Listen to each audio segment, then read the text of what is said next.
everyone, and welcome to the latest episode of the Fat Pitch Podcast. I'm your host, Paul Borowski, Chief Distribution Officer for Sealy Investment Securities. And as always, I'm joined by my co-host, Clint Sorensen from Wealth Shield.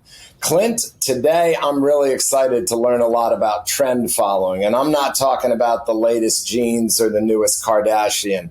We're talking about investing. So why don't you introduce the guest for this episode? Yeah, it's my pleasure. Thanks, Paul. And I'd like to thank Mike for joining us. So we got Mike Melissinos, and very excited to have him on the podcast. Got introduced to him a long time ago by a mutual friend, and I believe personally that he is the future of trend following, and so I can't wait to get his wisdom and his knowledge. So Mike, thanks for joining us. Well, we start off and you give us a little bit of background. Where'd you come from? What do you do? Tell us a little bit about yourself. Yeah, thank you for having me. Well, I cut my teeth in Wall Street in late 2007, had the bright idea to go to Bear Stearns about 6 months before the top, and 6 months before it all went down. And I was a naive 23-year-old at the time, and I thought I was just gonna just one day become a trader there, and didn't really know. I was just kind of following the lead of whatever else was doing at the time, and then got introduced to this trend following thing around that same time, and just started following guys who were doing it, and guys like Jerry Parker, David Drews, Bill Dunn. And then as I learned more about the markets, and then obviously as the events unfolded throughout the financial crisis, I was side by side, living on the desk on Wall Street, watching it burn into flames, and then following these other guys who seemingly no one knew about. No one was talking about them. They were not on TV. They weren't getting any press. And they were just quietly doing their thing. And I'm just like a natural person. Like, what the hell is this? Like, all I care about is winning. And I'm like, all right, these guys are winning. Does anyone else care about this? Like, how come no one wants to talk to these guys? So eventually Bear went down. I stayed on JP Morgan, and then Lehman went down. It was just another one aha after another to, just watching the market events unfold, and then watching the trend followers' monthly performance, and like, oh, now I understand. Now I understand what they're doing, how they're doing it. Okay, I got to go do this. So, it just took me some time to figure out, all right, what the hell to do. I didn't know how to code or, design a trading strategy, anything like this. So I was just, spent all my time in Barnes & Noble and in Excel and taking notes and calling guys like Jerry and David Drews and just writing notes and notes and notes and, just figuring out how to do it and then getting the confidence to do it. I was still, when I finally mustered up the confidence to do it, I was 26. And that was 2011. And I started in 2011, started my own firm. I started managing 3 $100,000 accounts just to keep costs low, admin low, let's see how this goes type of thing. And then when I found, throughout that year, I started talking to more people about what trend following is, trying to, educate them on it and all that stuff. And then once I thought I had enough people to start a fund, I did that. And I started that in 2012 and still doing it today. Man, you got great timing. For the guy who's self-admittedly, Clint's talked to me about trend following for 2 years, but if you know Clint, he hasn't stopped to explain it to me yet. Right. Can you break that down for the audience, distill that into what exactly define it? Okay, let me try to I can use a lot of different metaphors, but I'll use maybe like a surfer metaphor. Say a surfer had like 1,000 screens and he watched every beach in the world, and he's watching for when the conditions are right, for when the good waves are going to come. So then he can, with a button, just ultimately, just transform right there in a second when he sees the conditions are right. Like, oh, okay, Hawaii's picking up. Let's go there. Boom. So that's kind of what we do. We're just watching so many different markets, and we're watching for moves. And once we see something starting to form, we'll take a calculated bet risk very small. We're not going to bet our whole business on it. We're not going to say, oh, this is the one, let's try to get greedy type of thing. No, we'll just say, all right, this could be the one.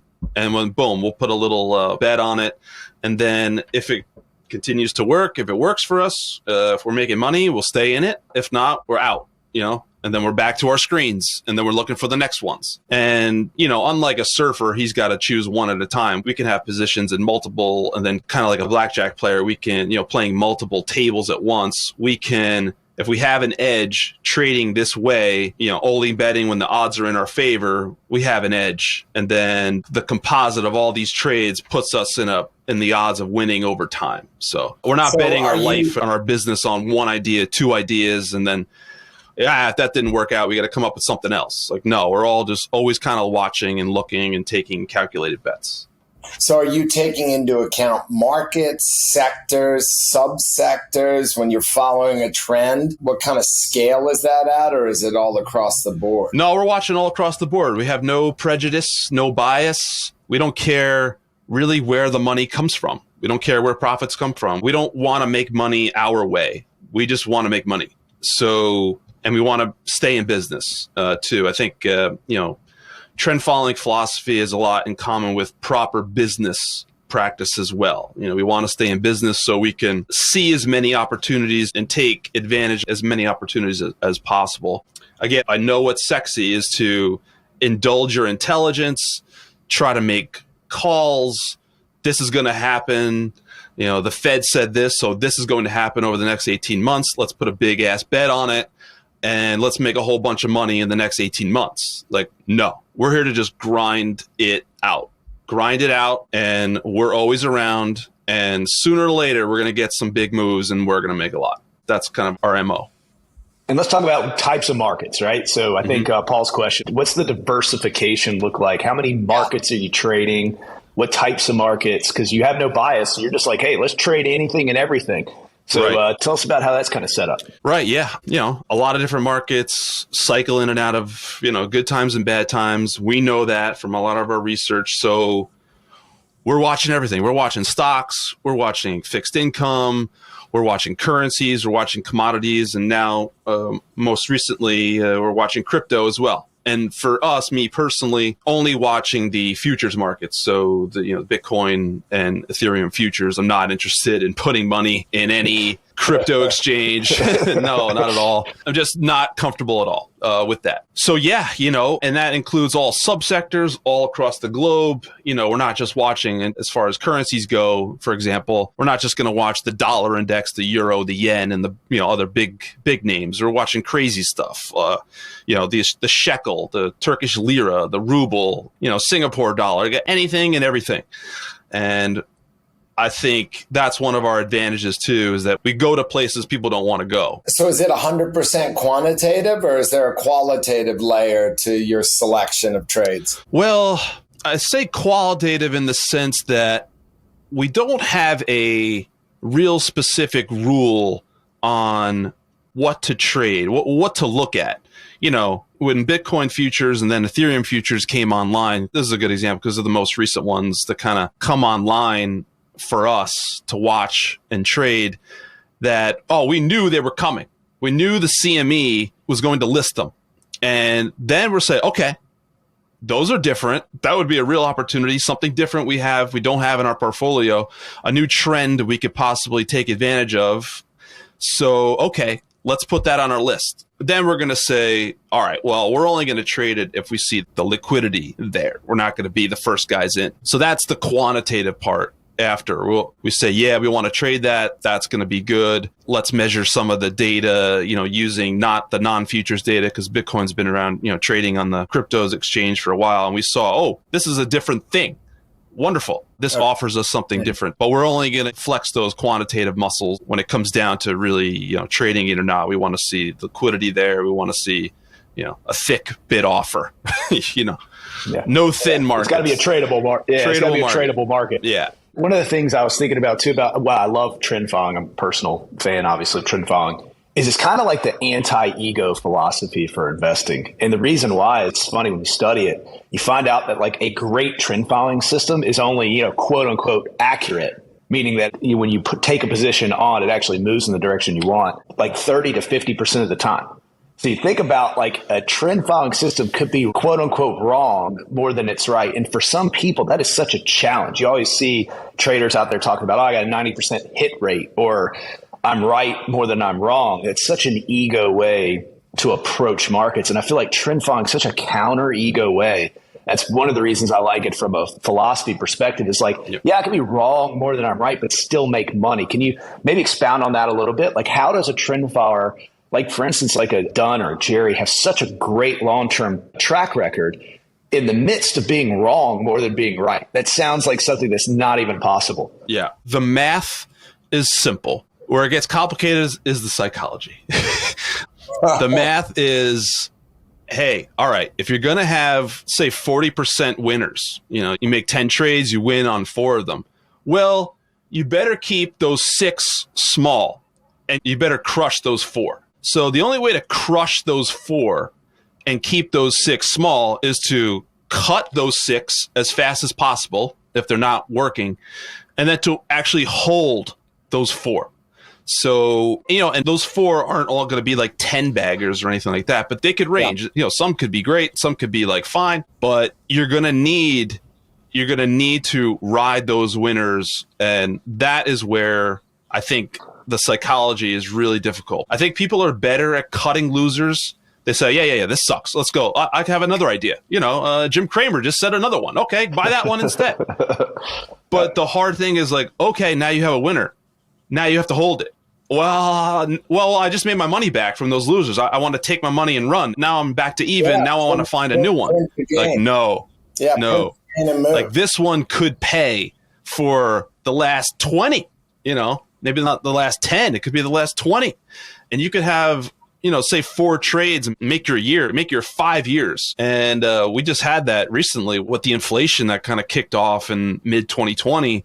Is that we just had a bunch of commodity trades that just paid for all the losers, the recent losers up into that time, and then some. So that's just kind of how it goes. And you're going to have to get over that psychology to always want to find something to do. And then, all right, well, I want to take my money and run. Yeah, but now you're in the hard part of having to pick another winner. Like there's not that many winners in general. And Clint, I think you reposted something of mine on LinkedIn where a couple firms did some studies on the stocks that account for all of the index gains over time. Yeah. Oh, that's a small number. Oh, it's ridiculously small, but it's great information. Like, yeah, you can't pick it. So, no wonder why people have trouble beating the index, because it doesn't bother picking. It says, all right, you're getting bigger. You're a winner. I'm going to hold it. And I'm going to ride it. I keep hearing, all I keep thinking in the back of my head is don't fight the tape. Yeah. Very difficult. Is the real underlying message. Don't fight the tape, up, down, or sideways. And I was going to ask you about some good stories that tie in. Certainly, I tracked the CRB pretty closely. You rode that wave on commodities. I mean, my goodness, It just did this. Yep. And he didn't fight it where other people wanted to outsmart it. Now it has come down from its high as that coiled spring lets out. What are some other examples of trends up or down in the last, 18, 24, 36 months? So you're like, here's a great example in real life besides commodities. And Paul, I want to jump in on one thing. Remember, on trend following, and I don't think we said this explicitly in the front, they go long and short. Right. So they bet on them going up and down. And it's such an advantage to be able to just. We didn't say that. That's a good point, because I was following something down, as I like to say, the swirling motion down the bowl. Yeah. So go ahead. Right. Sorry. And that's the no bias, no prejudice advantage of our style. So another good example of the last, let's say, year or so is bonds, short bonds. As interest rates risen, the bond prices have come down, and that's pretty much been the same across the world, across the yield curve, from the US to Canada to Europe to Asia. Interest rates have gone up. So as stupid trend followers, we're just saying, okay, we noticed this. We noticed bond prices going down. We don't know where this is going to lead, but we know the possibility where this could lead. We're always going to leave ourselves open to this could be a big one. So don't start reading stories. Well, yeah, it's risen so high, so fast. How much longer could this keep up? We don't fucking know. It could keep going. And then it's a whole nother year and a half where it keeps doing something you don't think it should be doing or it could do. So that's another thing. We don't limit our imagination, does not limit our profitability as well. Like, it could. Don't say it can't. Humans, right? Everything always lasts longer and costs more than people. That's right. That's part of the human condition, right. Whether you're building a business or riding a trade. And certainly a lot of folks talk about, so you're really trying to ride something all the way to the inflection point, not try to guess it. Of course. Yeah. And we're just there. We're sitting with the position in the now. It's come from here. It's now here. All right. It's going up. All right. It's going down. Now we're going to bet with that momentum, and we're going to stick with that momentum as long as it's going. And, momentum, trend, these are all very fuzzy words. But, for me, I care about multi-month, multi-year moves. I want to be there for those moves. I don't care about the week to week, and forget it, like hour to hour, forget it. That's nothing. Some people can do that with very high tech. I don't care about that. I want big 18-month, 24-month moves like we had in bonds, like we had the downtrend in stocks, like we had the uptrend before that in commodities, and maybe in earlier years, like with Bitcoin. It's just sitting there. Another really good example where I think some of the best moves come from are where the trend and the fundamentals and / sentiment don't agree. And Tesla was an amazing example of this. Such a polarizing name. People hate it. People love it. People hate Elon. They love him. Yada, yada, yada. It's going up. That's all I can tell you. I don't know why. Maybe it's a crappy company. Maybe it isn't. But it's gone from whatever it was, 100 to 1,500 to 2,000, wherever it was before it started splitting everywhere. It's just a trend. It's just an opportunity. Nothing more. That's that. And yeah, I mean, it's again trying to pound the psychology that we have on a daily basis that we just don't care. We're only here to make money. Like, don't be confused about it's funny. It's what like this game is for. Let everybody else watch the financial porn, as I call it. Yeah, it's right.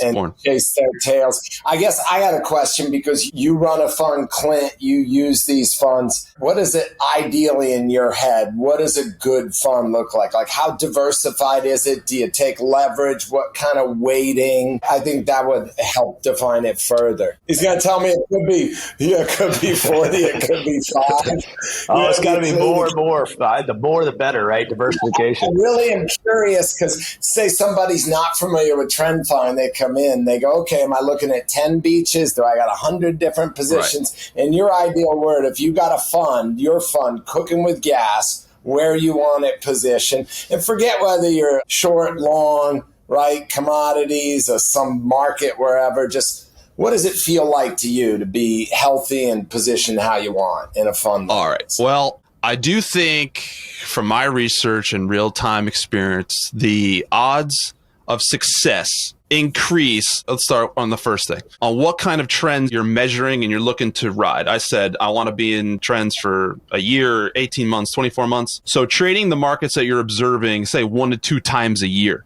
on average. That's it.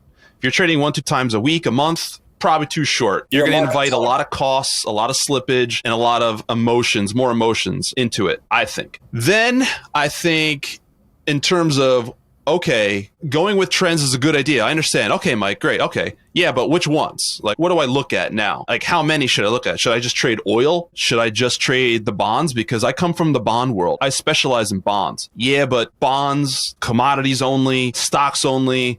Again, this is one area. They might go dead for a while. They might not produce many trends, long-term trends. So what are you going to do if that happens? What are you going to do if you run into a, trying to think of the weather. Like grains. Grains is a good example. Didn't trend for forever. Yeah, like 10 plus years. 10 plus years. Yeah. But I'm a grain guy. Well, you're a loser guy now because you wanted it too picky. You wanted it your way. I want grains to make the money. Yeah, well, don't, because they're going to do what they do. So I think, when I first started, just to give you an example, and I'll kind of build on it from there, is where I am now. What I think is much better, what I'm doing now versus back then is, so my first day, 2011, I was trading 11 markets. That's all I could do because I was constrained by capital as well. I can't trade 100 markets.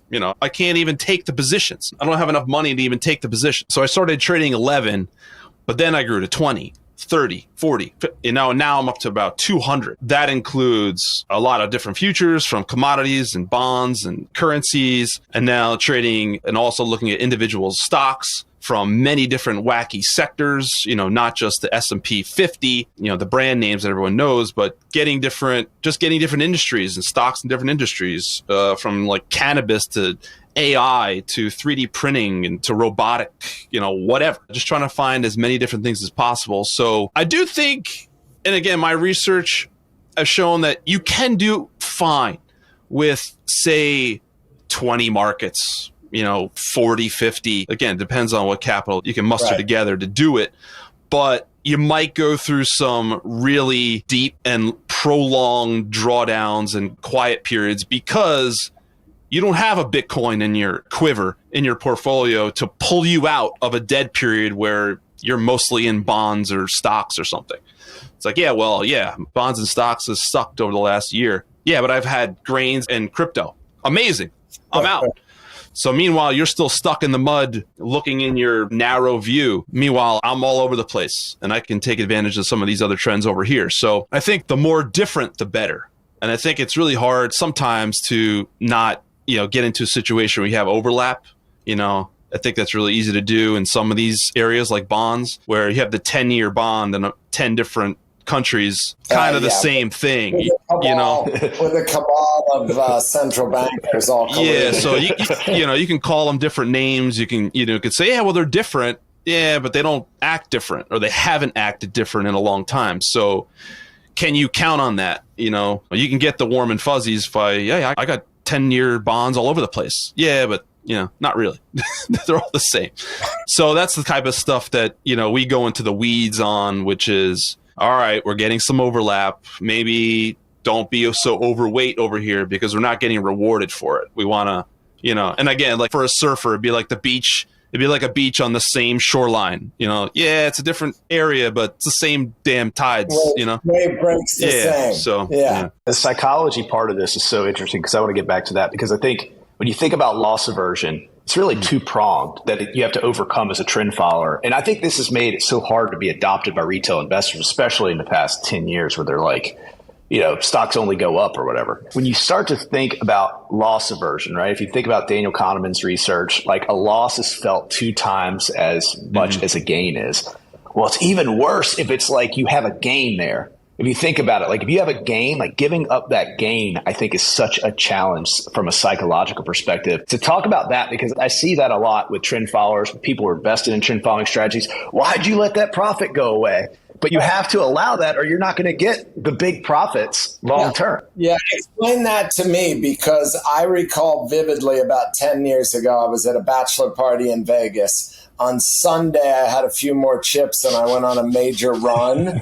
So I checked back in the hotel, lost the run, 2x, and ended up out. So investing is never gambling. I always say that, but that sticks in my head every time I have a gain. I literally walked to check out and said, check me back in for another night. Yeah, because you got those old adages, right? You never lose taking a profit. What? Come on. Like, let's really talk about this. So, Michael, in our last kind of 10 minutes, jump into that for me. I think it goes back to our primitive days where, and animals do this too. They let nothing go to waste. So when you make a kill, when you have something in your hands, you can't let it go because your survival depends on it. I've been on safari in Africa and have seen these animals just don't quit. They will kill you for that kill. They will steal it from you. And they have to do what they have to do because they're presented opportunity right in front of them. They can't see into the future. They can't say, well, yeah. You know what? My risk of dying here, no, I got to get this meal. I got to keep it.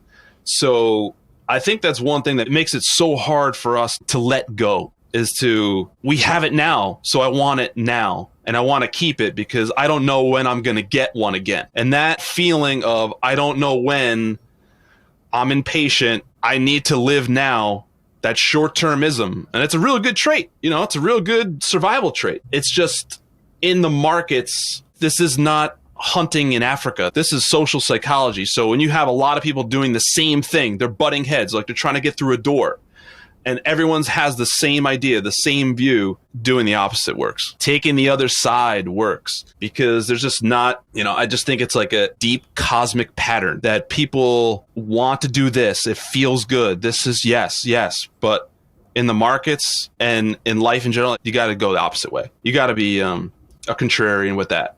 And yeah, I don't know if that's like a real good answer. I think when you get into it, when you actually start trading and putting money down, that's when you can really learn. I think there's only so much you can learn from reading a book and listening to smart people. I think you got to really get into it. Like, oh, I see what they're talking about. Yeah. It's really hard to let that go, because I worked so hard for that. I came all this way for this kill. Here it is. I watch Kramer every day. I read all these books. I found this stock like after all this time, and here I am now. And I can't let this go. I did all this work, this is what I deserve type, all this bullshit in your head. And like, no, it just means more to you. Don't be fooled. It just means more to you right now. Like, this is not the right thing to do. The right thing to do is to let this go, because there's real risk here at this kill. You roll up on a dead hippo. Guess what? There's a pack of lions there. Get the hell out of there. Later. Get out, because you ain't winning it. So same thing with a stock or a market or just an investment in general, that if it's not working, you don't always have time to find out why it's not working, because the time it takes you to figure out, you're losing money.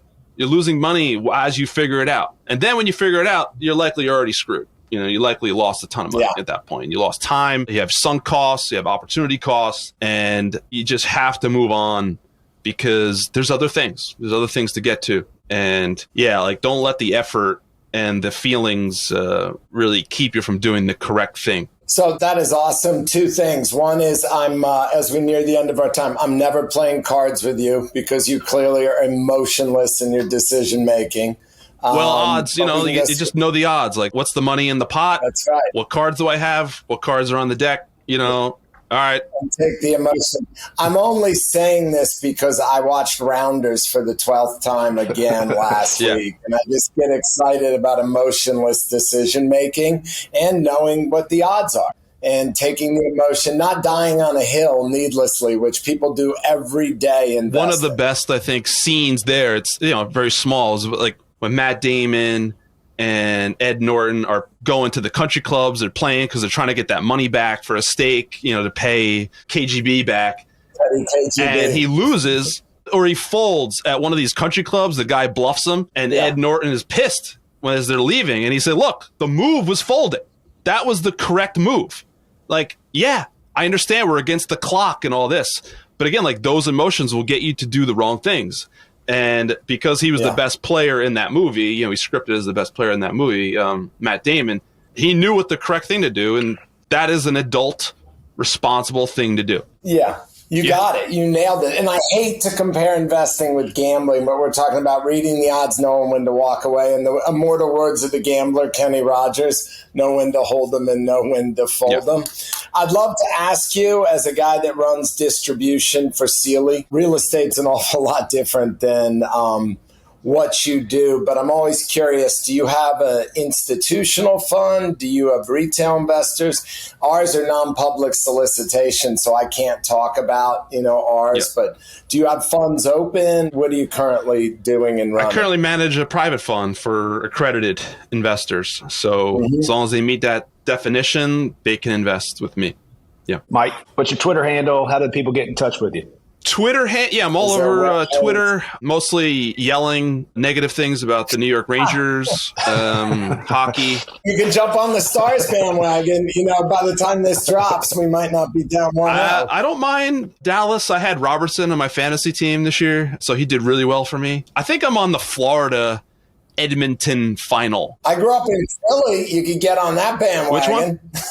There's no playoff, so I'm joking. I'm a Flyers guy by birth. Oh, no. I'm with you on the Panthers. The Panthers, to me, are, again, like a trend trader. I'm like, ooh, this is that sneaky trend that everyone is dismissing. Like, nah, They got lucky beating the Bruins. They were the second wild card, the last team in. They had a crappy year.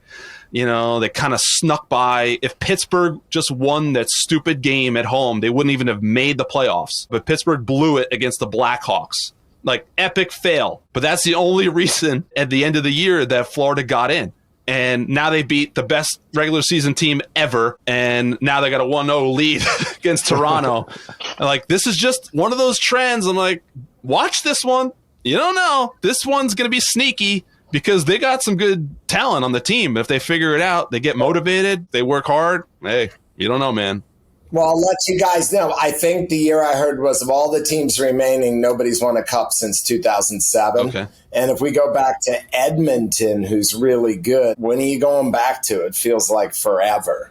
That was my Hurricanes, wasn't it? My Hurricanes won the cup back then, right? Yeah, your Hurricanes won, and it's been a long time for Toronto, but they're just cursed. 60s, I think, is Toronto. Yeah. Yeah. So what's the Twitter handle? Sorry, yeah, and got sidetracked. The name of the firm? Twitter handle is M Melissinos, so Mike Melissinos, so M Melissinos. Yeah, you can find me on LinkedIn too. I have a Substack too. I have a link on my Twitter as well. Website is Melissinos Trading. I know that's tough to spell. And then what's your podcast? You just started a podcast, which I can't wait to listen to all the time. So yeah, me and Jerry Parker, one of my idols, as I started learning about trend following, we're good friends. We invest in each other. We work together. So we have a Talking Trends podcast. It's on Apple, Amazon, Spotify, and we record the video too. So you can see us get really animated about things, and we do that every week, every Friday. So awesome. We've done 2 or 3 so far. Yeah, we've done 2, and I did 1 solo because Jerry was busy one week. But we'll be doing it every week and talking about all sorts of stuff, markets and everything else. I can't wait.